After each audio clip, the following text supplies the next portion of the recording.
ঐতিহাসিক এই সোহরাওয়ার্দী উদ্যানে বাংলাদেশ জামাত ইসলামী কর্তৃক আয়োজিত আজকের এই জাতীয় সমাবেশে সম্মানিত সভাপতি বাংলাদেশ জামাত ইসলামের মহতারাম আমির ডাক্তার শফিকুর রহমান, উপস্থিত মঞ্চের জাতীয় নেতৃবৃন্দ, শহীদ পরিবারের সদস্যবৃন্দ, সাংবাদিক বন্ধুগণ, সারা বাংলাদেশের মজলুম জনতার প্রিয় দেশবাসী, আসসালামু আলাইকুম রহমতুল্লাহ।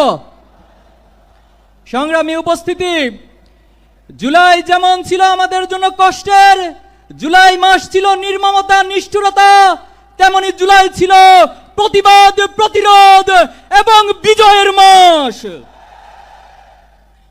আজকে শহীদ পরিবারদেরকে আর্তনাদ করে বলতে হয়, তারা বিচারহীনতার মধ্য দিয়ে যাচ্ছে। তারা জুলাইয়ের আকাঙ্ক্ষার যে প্রত্যাশা ছিল, এখনো শহীদ পরিবার তা পাচ্ছে না। এর যে দুঃখজনক, আমাদের জন্য আর কিছুই হতে পারে না। অন্তর্বর্তী সরকারকে বলতে চাই, আপনারা স্বাভাবিক কোন প্রক্রিয়ায় ক্ষমতায় বসেন নাই। হাজার হাজার ছাত্র জনতার রক্তের উপরে আপনারা ক্ষমতায় বসেছেন। এজন্য আমাদেরকে সংবিধানের হাইকোর্ট দেখাবেন না। অতি সত্বর জুলাই প্রক্লেমেশন ঘোষণা করুন। এই জুলাই মাসের মধ্যে শহীদ গাজীদের স্বীকৃতি দিয়ে জুলাই প্রক্লেমেশন ঘোষণা করতে হবে। সংগ্রামী উপস্থিতি, বাংলাদেশের শিক্ষাঙ্গনগুলোকে গত 15 বছর সন্ত্রাস, মাদকের অভয়ারণ্যে পরিণত করা হয়েছে। আজকে যে নতুন বাংলাদেশের স্বপ্ন তৈরি হয়েছে, বাংলাদেশের ছাত্র সমাজ, যুব সমাজ, এই দেশবাসী নতুন করে স্বপ্ন দেখতে শুরু করেছে। কিন্তু দুঃখজনক হলেও সত্য, এতগুলো সংস্কার কমিশন গঠন হয়েছে, অথচ শিক্ষা জাতির মেরুদণ্ড, শিক্ষার মধ্য দিয়ে একটি জাতি অগ্রসর হয়, সেই শিক্ষা সংস্কারের কোন কমিশন গঠন করা হয় নাই। ব্রিটিশদের রেখে যাওয়া দাসত্বমূলক শিক্ষা ব্যবস্থা, পাশ্চাত্যের চাপিয়ে দেওয়া মতাদর্শের শিক্ষা ব্যবস্থা, পার্শ্ববর্তী রাষ্ট্রের মূল্যবোধের চাপিয়ে দেওয়ার শিক্ষা ব্যবস্থা আমাদেরকে দিন দিন গ্লানি টানতে হচ্ছে। জুলাই পরবর্তী এই বাংলাদেশে আমরা আজকের এই সমাবেশ থেকে দাবি করছি, অতি সত্বর এই বাংলাদেশের স্বাধীনতা, সার্বভৌমত্ব, এই বাংলাদেশের ইসলামী মূল্যবোধ, আদর্শিক মূল্যবোধ, জাতিসত্তার ইতিহাসকে ধারণ করে নতুন একটি আদর্শিক শিক্ষা ব্যবস্থা গড়ে তুলতে হবে। ছাত্র জনতার প্রাণের দাবি শিক্ষাঙ্গনগুলোতে দ্রুত ছাত্র সংসদ নির্বাচন।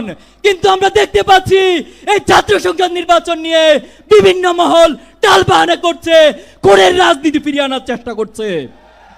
আমরা বলতে চাই, শিক্ষার্থীদের প্রাণের দাবি এই ছাত্র সংসদ নির্বাচন অতি সত্বর সকল ক্যাম্পাসে আয়োজন করতে হবে। সংগ্রামী উপস্থিতি, ইসলামী ছাত্র শিবির 1977 সাল থেকে আজ অবধি সৎ, দক্ষ, দেশপ্রেমিক নাগরিক তৈরির দুর্বার এই আন্দোলন, এই কাফেলা নিরলসভাবে কাজ করে যাচ্ছে। আপনারা আমাদের প্রথম কেন্দ্রীয় সভাপতি মীর কাসেম আলী ভাইকে হত্যা করেছেন, আমাদের দ্বিতীয় কেন্দ্রীয় সভাপতি কামরুজ্জামানকে হত্যা করেছেন, জামাত ইসলামের নেতৃবৃন্দকে জুডিশিয়াল কিলিং এর মাধ্যমে হত্যা করেছেন।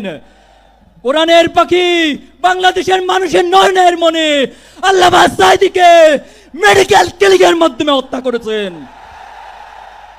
কিন্তু আমাদের অগ্রযাত্রাকে কেউ থামিয়ে দিতে পারেনি। অনেকে আমাদেরকে কথায় কথায় ভয় দেখায়। আমরা অনেকবার বলেছি, আমরা এক আল্লাহ ছাড়া কাউকে ভয় পাই না। আমরা আবারও বলছি, আমরা এক আল্লাহ ছাড়া কাউকে ভয় করি না। আমরা কি থেমে যাব? কারো ভয় দেখানি, রক্ত চক্ষুর কারণে থেমে যাব? আমরা কারো রক্ত রাঙানি, চোখ রাঙানিকে ভয় না করে আমরা আমাদের থেমে যাব না। এক আল্লাহ ছাড়া ছাত্র শিবিরের এই দুর্বার আন্দোলনকে পৃথিবীর কোন শক্তি নেই থামিয়ে দিবে। সংগ্রামী উপস্থিতি, অনেক রক্ত, অনেক ত্যাগের মধ্যে দিয়ে আজকে এখানে দাঁড়িয়েছি। প্রয়োজনে আবার জীবন দিব, আবার রক্ত দিব, আবার জুলাই ফিরে আসবে। কিন্তু বাংলাদেশকে কোন প্যাসিবাদের হাতে আমরা তুলে দিব না ইনশাআল্লাহ। নাসরুম মিনাল্লাহি ওয়া ফাতহুন করিব ওয়া বাশশিরিল মুমিনিন। বাংলাদেশ জিন্দাবাদ, ইসলামী ছাত্র শিবির জিন্দাবাদ।